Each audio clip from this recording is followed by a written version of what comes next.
মাটিকে নিয়ে মাঝে মধ্যে পরীক্ষা করে সূর্য কোথায় আছে, চন্দ্র কোথায় আছে, এই নিয়ে গবেষণা আরম্ভ করলো। কিন্তু একটি জিনিস বলে যাই, কেউ যদি মাটিকে নিয়ে গবেষণা করে এটাই প্রমাণিত হবে এই মাটির ভিতরে পেট্রোল বা ডিজেল আছে না নাই, এটার পরিচয় পাওয়া যায়। কেউ যদি পাথরকে নিয়ে গবেষণা করে এটাই প্রমাণিত হবে এই পাথর দ্বারা ছাদ ঢালাই চলবে কি চলবে না, এটার পরিচয় পাওয়া যায়। কেউ যদি পানিকে নিয়ে গবেষণা করে এটাই প্রমাণিত হবে এই পানির মধ্যে আয়রন আছে না নাই, এটার পরিচয় পাওয়া যায়। কিন্তু যিনি খোদার নূরের তৈরি, পয়গম্বরের পয়গম্বর, হাবিবে ইক্তদার, শহনশাহে জিনোকার, মক্কার সরদার, মদিনার তাজদার, গুম্বাদে খজরা নবী মুস্তাফাকে নিয়ে যদি কোনো মুসলমান গবেষণা করে সেই নবীকে নিয়ে চিন্তা করলে দুনিয়াতে শান্তি পাওয়া যায় এবং ইন্তেকালের পর আল্লাহর তৈরি করা জান্নাতের হকদার হয়ে যায়। সুবহানাল্লাহ, সুবহানাল্লাহ। নারে তাকবীর, নারে তাকবীর, নারে রিসালাত,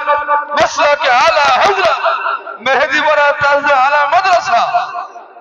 ইন্তেকালের পর আল্লাহর জান্নাতের হকদার হয়। তাহলে মুসলমান বুঝুন, আজ আমরা টিএমসি নিয়ে গবেষণায় বসলাম, আরএসপি নিয়ে গবেষণায় বসলাম, বিজেপি নিয়ে বসলাম, কিন্তু রাসূলকে নিয়ে গবেষণা। ও মুসলমান বাবাজি ভাই, বিশ্ব নবী তো জাহানের বাদশা বললেন, হে আমার উম্মত বর্গরা, আমি রাসূলুল্লাহ যদি আমার গবেষণায় বসো, আমি নবী ওই লোকটাকে সিনার সঙ্গে জড়িয়ে ধরে আল্লাহর জান্নাতে নিয়ে যাব। আল্লাহ সুবহানাল্লাহ, আরো জোরে বলুন সুবহানাল্লাহ। তাহলে ওই নবীকে নিয়ে গবেষণা করার দরকার আছে না নাই? এ জোরে বলুন। বিশ্ব নবী যদি রাজি হয়ে যায়, নবী মুস্তাফা যদি আপনাকে সিনার সঙ্গে জড়িয়ে ধরে আল্লাহর জান্নাতে নিয়ে যায়, আমার আল্লাহ বারণ করবে না? করবে নাকি? বারণ করবে? নবী খুশি হয়ে আপনাকে জান্নাতে নিয়ে যাচ্ছে, আল্লাহ কি বারণ করবে? না। ওদিক থেকে কি যেন বললো, বারণ বারণ করবে। একটা উদাহরণ দিয়ে আপনাদেরকে বুঝাই। একজন মাস্টার মশাই স্কুলে গিয়েছেন পরীক্ষা নিতে। 10 মার্কের পরীক্ষা, 15 মিনিটের সময়। যত স্টুডেন্ট ছিল সমস্ত স্টুডেন্ট একটা একটা করে পরীক্ষা নিয়ে লিখতে আরম্ভ করেছে। আর একটা বোকা ছেলে, মাথা মোটা ছেলে, ও পরীক্ষাও নেয় নাই, লিখতে আরম্ভ করে নাই। মাত্র 3 মিনিট সময় আছে। ওই সময় মাস্টারকে বলে, স্যার খাতা দেন। তো মাস্টার বলছে, আরে সময় তো নেই, লিখবি বাকি আর আঁকবি বাকি। তো ছেলেটা বলছে, আমি লিখি না লিখে আপনার বাপের কি? আমি লিখি না লিখে আপনার বাপের কি? 3টা মিনিট তো সময় আছে না, খাতাটা দেন। খাতাটা এনে মাত্র বেঞ্চের মাথায় ঠেকিয়েছি। আবার বলছেন, স্যার জমা নেন। সকলের আগে জমা দিয়ে দিল। মাস্টার জানে যে বোকা ছেলে কি লিখবে, ও তো পড়াশোনা জানেই না। সকলের আগে জমা দিয়ে দিল। বাকি সমস্ত স্টুডেন্টস লেখা শেষ হলো, সবাই জমা করলো। মাস্টারদের একটা নিয়ম আছে, এইভাবে ধরে খাতাটা পাল্টি দেয়, দেয় কি দেয় না? যে আগে জমা করেছে ওর খাতা আগে চেক হবে। রেশনের দোকানে যাবেন, একই সিস্টেম, তাই না? যে আগে জমা করেছে সে আগে মাল পাবে। বোকা ছেলে আগে জমা করেছিল, পর্চা আগে দেখছে, সামনে কিছু নেই, পেছনে কিছু নেই, সাদা, ওটাকে সাইডে রাখলেন। বাকি পর্চাগুলো চেক করছে। 10-এর মধ্যে কাউকে নাম্বার দিচ্ছে 8, কাউকে 8.5, কাউকে 7.5। এইভাবে সবাইকে নাম্বার দিয়ে লাস্টের বেলায় বোকা ছেলের পর্চা আবার হাতে নিয়ে, আরে গরম দেখিয়ে তো নিয়ে গিয়ে কিছু লিখেছিস? স্যার লিখেছি।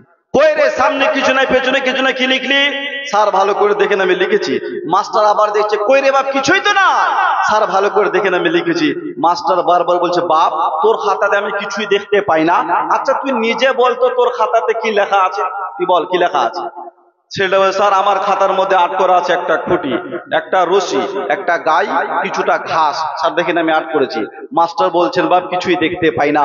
ছেলেটা বলছেন, স্যার শুনুন, খুঁটিতে বাঁধলাম রশি, রশিতে বাঁধলাম গাই, আর ঘাসটা তো মুখের সামনে রাখি নাই, একটুখানি দূরে রেখেছিলাম। এই জন্য গাইটা জোর করে খুঁটি উপরে ঘাস খেয়ে স্যার এখান থেকে চলে গেছে। এখানে কে থাকবে, ঘাসই তো নাই। গাই ঘাস খেয়ে এখান থেকে চলে গেছে। মাস্টার মনে মনে ভাবছেন, একটা বোকা ছেলে আমাকেই বোকা বানালো। মাস্টার ভাবলেন, বাপ তোর খাতা তুই কিছু লিখ কিংবা নাই লিখ, তোর মাথায় এত সুন্দর একটা বুদ্ধি এসেছে, তাতে আমি খুশি। যা, সব থেকে হাইস্ট নম্বর তোকে দিয়ে দিলাম। জোরে বলুন। মাস্টার খুশি হয়ে ছেলেকে হাইস্ট নম্বর দিল। মাস্টারের জেল হবে? এই বলুন, জেল হবে, ফাঁসি হবে, মামলা হবে? কিছুই হবে না। মাস্টার যেমন খুশি হয়ে ছেলেকে হাইস্ট নম্বর দিল, মাস্টারের জেল হলো না, ফাঁসি হলো না, মামলা হলো না। ঠিক তেমনই আমার নবী যদি খুশি হয়ে যায়, নবী যদি রাজি হয়ে যায়, নবী যদি উম্মতকে নিয়ে জান্নাতে নিয়ে যায়, আমার আল্লাহ বারণ করবে না। কারণ रचा चाहते हैं तो आलम खुदा चाहता है रचा है मुस्तफा। सुभान अल्लाह, अल्लाह अकबर, या रसूल अल्लाह, जिंदाबाद। खुदा की रजा चाहते हैं तो आलम खुदा चाहता है रजा गे मुस्तफा। নবী তুমি যাতে রাজি আমি আল্লাহ তাতে রাজি। জোরে বলুন সুবহান আল্লাহ। এই জন্য ওই নবীকে রাজি করার দরকার আছে না নাই? আরো জোরে বলতে হবে, নবীকে রাজি করতে হবে, নবীর উপরে বেশি বেশি করে দরুদ পড়তে হবে। বিশ্ব নবী দো জাহানের বাদশাকে নিজের মা বাপ এদের সকল অপেক্ষা রাসূলুল্লাহকে বেশি ভালোবাসতে হবে।